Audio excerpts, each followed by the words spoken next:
pozdravljeni v naši družbi. V naslednjih minutah vas bomo popeljali v svet uteži in z vami delili male skrivnosti pravilne uporabe.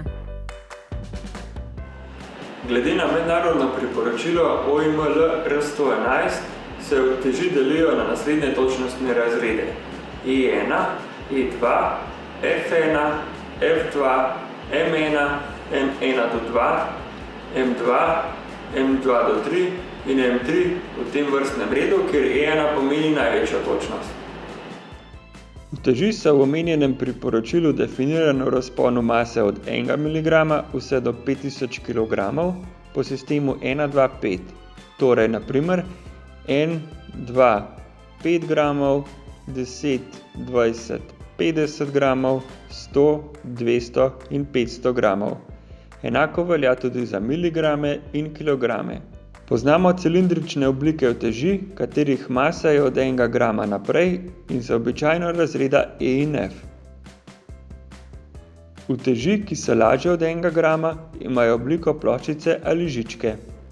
Žičnate uteži pogosteje srečujemo pri točnostnih razredih E in F, medtem ko žičnatih uteži razreda M v praksi ne srečujemo. Uteži v obliki ploščic srečujemo v vseh točnostnih razredih. Paralelepipedne uteži oziroma uteži z ročko so razredov F in M z maso od 5 pa do 50 kg.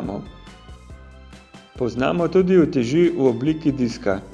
Ti se uporabljajo kot viseče breme v kombinaciji z nosilcem, ki se tudi smatra kot utež.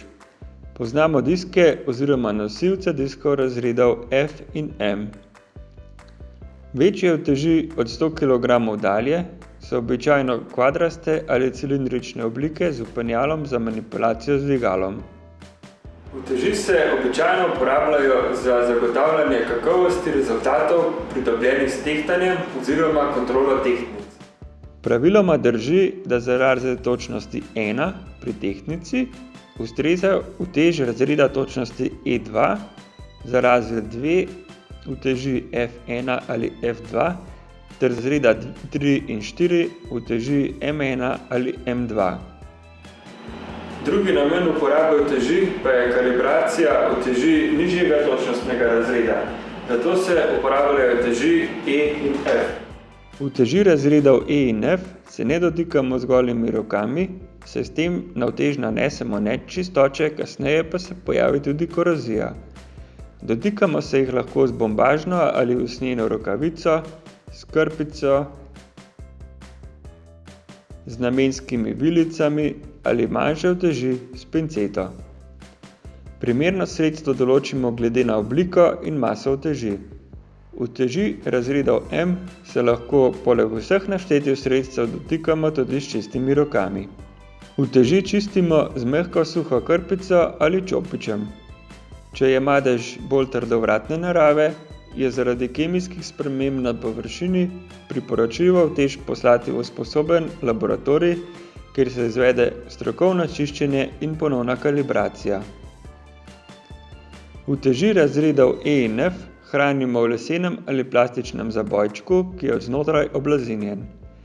Priročno je, če je znotraj zabojčka tudi pinceta, rokavica in krpica ali čopič za čiščenje uteži.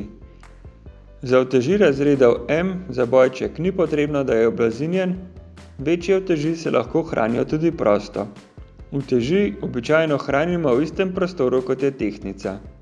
Za potrebe zagotavljanja kakovosti je potrebno uteži periodično kalibrirati v ustreznem kalibracijskem laboratoriju. Običajno je perioda kalibracija 12 mesecev. V primeru kakršnihkoli poškodb je potrebna izredna kalibracija.